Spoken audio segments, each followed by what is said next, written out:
have to admit, we've had a very good stretch of weather this week here in Atlanta.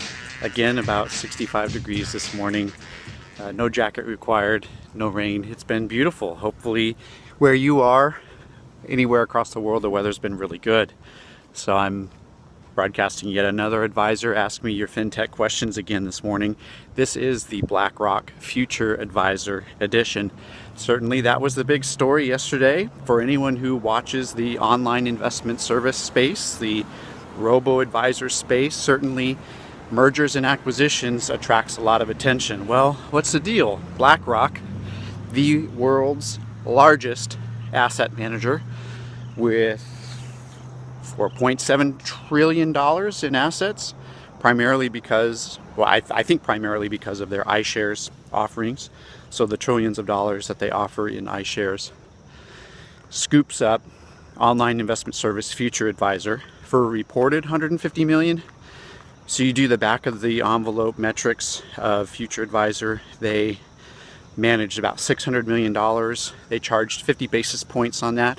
So at best, if they had another year of $600 million under assets at 50 basis points, that's $3 million in revenue. The reported $150 million purchase, that's 50 times the 12-month forward-looking revenue. That is really rich by any stretch of the imagination. And it's not like the Northwestern Mutual acquisition of LearnVest, where LearnVest had 1.5 million emails and pieces of contact information for users. FutureAdvisor had a couple 10,000 paying accounts and then maybe 100,000 free accounts, aggregating some of their assets into the free dashboard. So you do the math and you do the per user calculation on it, and it's just a lot of money. But if you're BlackRock, what did I see? Aaron Klein wrote that BlackRock had $38 billion in cash sitting in their balance sheet. So 150 million, 200 million just doesn't make that big of a difference for them. So great for them. And here's my reaction to it. The online investment services came about in 2009, 2010. FutureAdvisor came out in 2010. And they existed to offer advice to the people who weren't getting it. And the easy thing to do was start out giving asset allocation advice. That's the easy thing to do.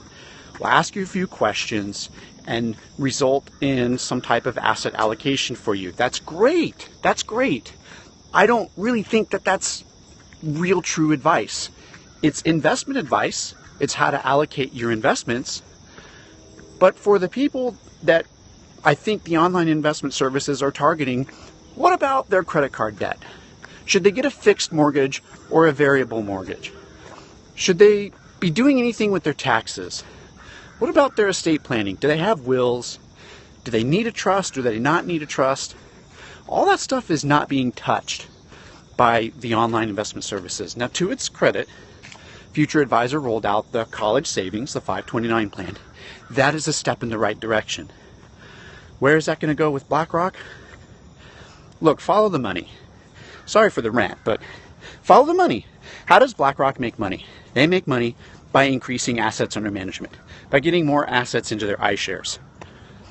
That's what I think, if I had to choose, what FutureAdvisor is for. It's a funnel, it's a pipeline, it's a slick online interface to attract new customers, new users, and to get their assets after the customer answers 5 questions or 6 questions about their risk tolerance.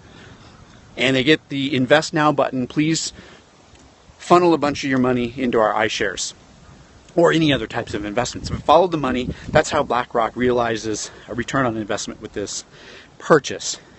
Does that do anything for the average Jack and Jill in the United States who need some answers on what to do with their credit card debt, on how much emergency savings they should have, on what they should be doing on prioritizing their retirement savings versus their kids' college education? I don't think it does. And that's what makes me upset. And I think Davis Janowski is upset about it too. He tweeted out there, "Bo Lou, please say it ain't so." You take this advice platform with potential and you sell it to an asset manager. What is the asset manager going to do with the advice platform? Strip out all the holistic advice components and focus on the components that just funnel money into asset products. I mean, not that that's a bad thing. It's good that people are getting money invested in the stock market, but that's like 10% of what you and I need to manage our whole financial life. 10%. So, you know, congratulations to FutureAdvisor on an exit. I won't qualify it with a successful or unsuccessful exit.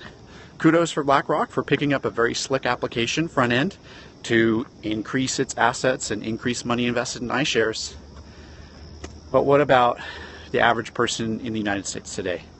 Does this increase access to the advice that they need? No, I don't think so. I just don't think so. I'm scripting today's FPPad Bits and Bytes. It'll come out tomorrow morning, 7 a.m. Eastern. This is going to be one of those stories covered, but you essentially heard it, the Cliff's Notes versions. So I'm home. Thanks for listening to my rant and rave, and I'm always watching. Submit your questions about Advisor FinTech, and I'd be happy to answer them. So until then, I'll see you tomorrow morning, same time, same Periscope Bat channel. Have a great day.